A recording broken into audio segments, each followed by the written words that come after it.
Hello, everyone. Welcome to Coach's Corner. You have Ashley and Malik with you. We are on episode 8, you guys. We're so excited. Thank you for following along with us on this journey. Today, we are bringing you guys a couple questions, 2 questions that are common in the beginning of your fitness journey, and then one question that we actually got from a listener. So we're stoked. Awesome. And it's February, perfect timing. New Year's resolutions about a month in, so right now you might be going through some struggles or some obstacles, and we will hopefully maybe cover them in this episode. The first question, this is the quote that we got. I've seen it multiple times, and I've even felt it myself, where you haven't gained muscle on a scan. And that's usually where you take a body scan and it'll tell you how much muscle you have. But you feel stronger in general during a workout. Even people that have lost muscle will tell me they feel stronger. Why? So that was the question. So we have many different answers because there's just so many facets to this, right? Like there's just so many things that come into play. One of the things being, we'll just start with muscle memory. So this particular feeling of feeling strength, and maybe not per se doing a scan and gaining muscle. It could be muscle memory for some people. This might not be for a brand new person, but for someone that worked out before, has gained some weight, is trying to shed that weight, work out again and kind of lean out. That muscle memory, what happens is when you build muscle, those cells, when they are basically those muscle cells, right, that we're building, those don't actually go away. So although you might be losing muscle and gaining weight, right, they can get woken up again very quickly. So when you start working out, that muscle memory comes back, and it's actually easier to put on. Oh, did you get her? Okay, I'm sorry. Okay, so that person that has come back from a little bit of a hiatus of working out, but worked out before, that muscle memory, those cells that are still there, they're actually just going to get woken up and they're going to rebuild a lot faster, as opposed to someone that's just beginning from zero, right? Just starting their journey. So that's something actually really cool about your body is when you take a little bit of a break, it's sometimes healthy. Sometimes you need that rest. And then when you get back into the gym, you still feel that strength, and that muscle comes back quicker because your body remembers. It remembers oh, this is what I'm supposed to do. This is how I'm supposed to perform. It's kind of like riding, I want to say riding a bike, but if you don't ride the bike for quite a few years, I haven't ridden a bike in a while, but if I go pick up a bike again, know how to ride one? Yes. Let's test the theory. This summer with my kids, because when they start riding their bikes this summer, I'm going to ride a bike again, but I haven't I haven't been on a bike in 2 or 3 years, but it's just comes back. So that's what your body does. That muscle memory, it comes back. The muscle builds usually faster and easier, as opposed to the first time around when you started your fitness journey, and you feel the strength again. The other day, I was actually in the gym with a client, and I don't work out as regularly anymore just because I'm a mom and I don't always have the time, but I do work out at least twice a week. And I was with this client, and I was she's just starting off, but I was just very easily moving around the weights, picking up the bar for her, putting weights on and stuff. And she's like, "You're just so strong. I don't understand how you're doing that." It was really nothing to me, but I have done that so much. And previously when I used to lift heavier. So I think for me too, I have that natural strength prior to when I didn't have babies. So it's actually, your body's amazing. You're saying you have that because you've worked out already before. You've done it for so long before that when you stop and go back, it's a lot easier. I also read somewhere that, which we gotta start sourcing if we're gonna start saying this stuff, but I know the muscle fibers just shrink. So as you're, either building muscle or building strength, or building that foundation in the beginning, if you ever go away from fitness or working out and come back, you're just like you said, they didn't go away, they just shrunk. So when you build it back up, it's like you're pumping air into a air mattress. It shrinks into a little box. But when you start pumping air into it or start pumping blood into that muscle, start putting protein into that, becomes an air mattress. Yeah. I love that. No, that's like a perfect analogy. Like I think everyone will get that. So that was one. I also had on the notes something that when you asked this, I think I just sent you a whole bunch of bullet points. But another thing was I put repetitions. So something that I think that when you do reps a lot, let's say you're a novice and let's say you didn't work out before and you're like, well, I never had muscle to begin with. So there's no muscle to like come back, Like let's say that you didn't work out and you just started when you were 30 or started when you were 24 or start whatever. You might be going through the gym process, and because you're just performing the repetitions itself, you're doing, rows more, you're doing push-ups, you're doing pulls. That in general, things get easier when we do it more often, naturally. She knows. Did you hear that? But when we drive, like when we drive home after work, we really don't have to put any energy into it because we've done it so many times. You could like be on the phone, like, you could like park your car when you get home and be like, I don't remember that drive home because you're so used to it. Same thing with like the reps. So if you're doing rows a lot more now than you ever have before, you're like, these are a lot easier now. Like this becomes more easier, but you might not necessarily have gained muscle on a scale. It does. It starts to get easier, which is why progressive overload is so amazing for your body, because it starts to get easier. So you're adding more weight and you do feel stronger because then you start adding the weight and you're like, oh my gosh, I'm lifting heavier. And that I honestly, I think it's also that like, those endorphins, like, oh man, I'm feeling stronger. I'm feeling good. I'm looking good, getting like, got into the gym, but usually there's some nutrition aspect. So what's cool is, sometimes, or I don't know, most of the time, maybe sometimes, whatever it is, trainers are prescribing you like macros and like a calorie intake, right? So you come to find out people literally are not eating. They're like eating so minimal that when you're not eating enough and you're going to the gym, you would feel tired. Like you would not feel strong. People aren't eating enough, and having just enough food in general in your system will help you lift a little bit more weight. If you eat nothing and then go lift, you're not going to be as strong as if you were to have like a good meal and then go lift. Whereas you're not really building muscle in that time frame. You're just having more nutrition or better nutrition. Yeah. So or your body better. And also like people usually are so afraid of carbs and are super low carbs. So like your carbs are like your energy source, Yeah. So like then we get people to realize like, look, carbs are friends. And then they are like, oh my gosh, I have all this energy. Yeah. Like they're not having a crash. Carbohydrate. The one thing I actually like heard this the other day, and this might help some people. If it helps one person, that will make my day. But what are muscles mainly made out of? Our body mostly made out of water. Carbohydrate. They're there to help hydrate your muscles and hydrate your body, which is true. If you have too much, you just have too much water or you get bloated, which is water weight, but just don't have too much. But it is essential, especially I've learned, learning a lot with athletes. If you're an athlete, you need carbs. If you're doing bodybuilding and you have I know there's certain things that keto helps. So I don't want to say it's good for everybody, but for most, and everyone needs to deal with diet themselves and on a one-on-one basis, but yeah, like whatever works best for you.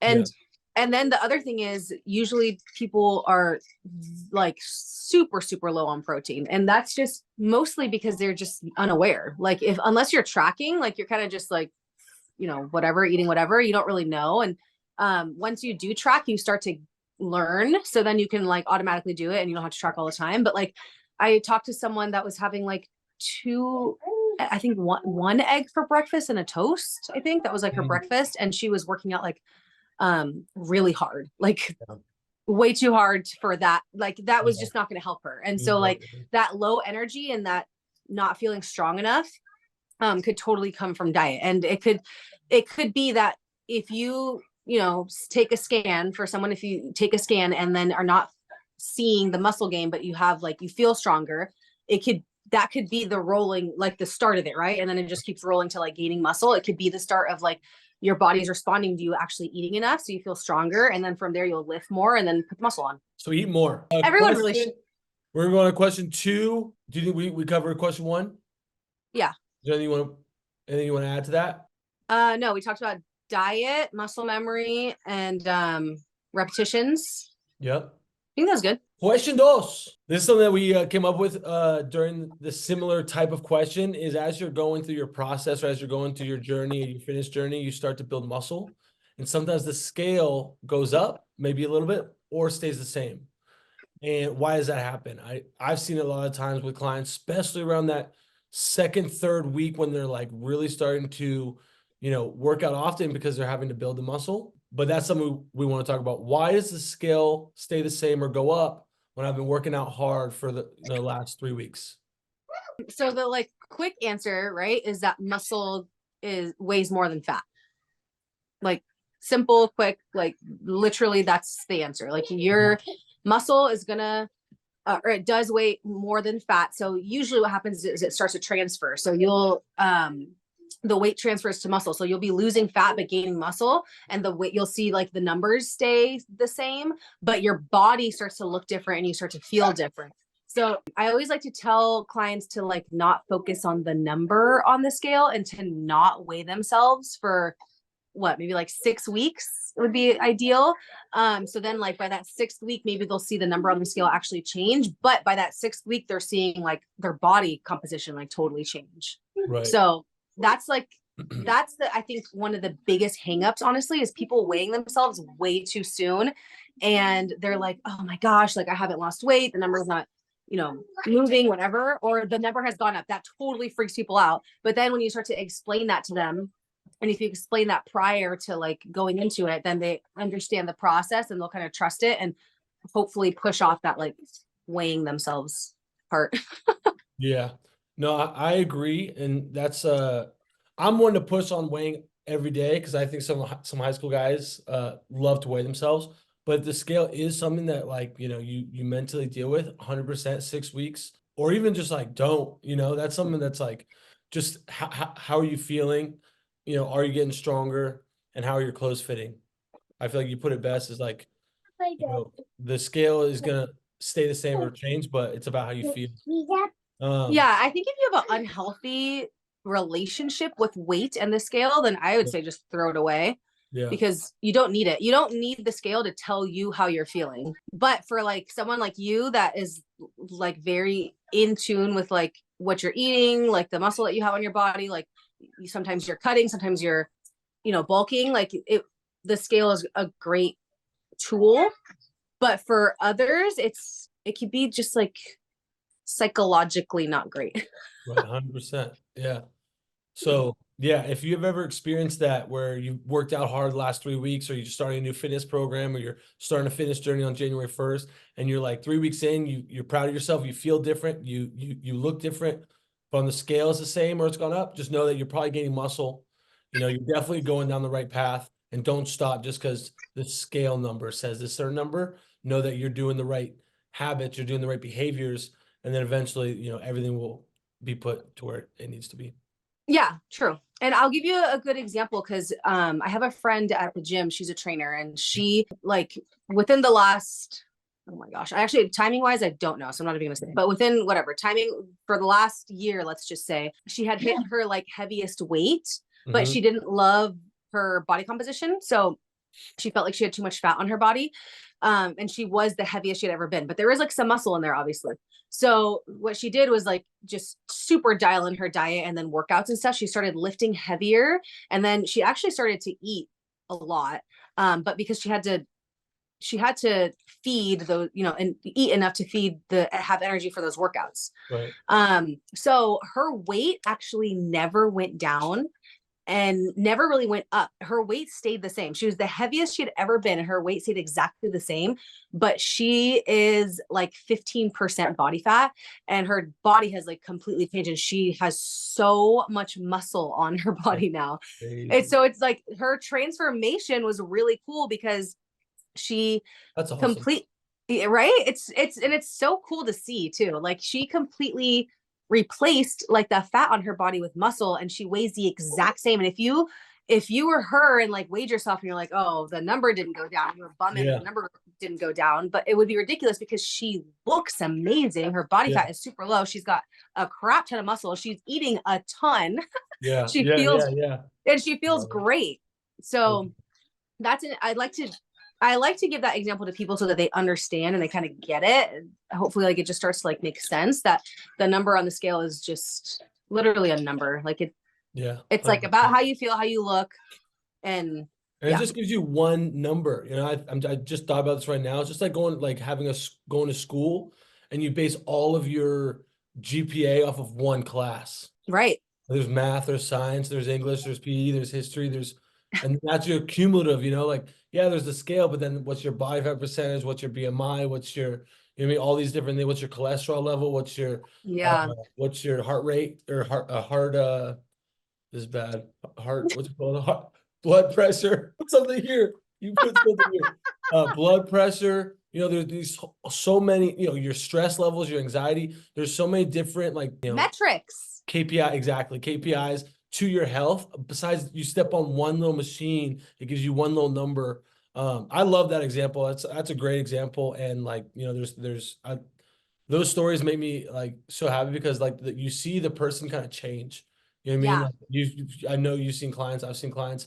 Even just like as soon as you see that change, that's what you should be like, kind of like wanting to strive for, not just like a number on the scale. It's like, am I becoming the person that I want to become, you know, rather than just a number?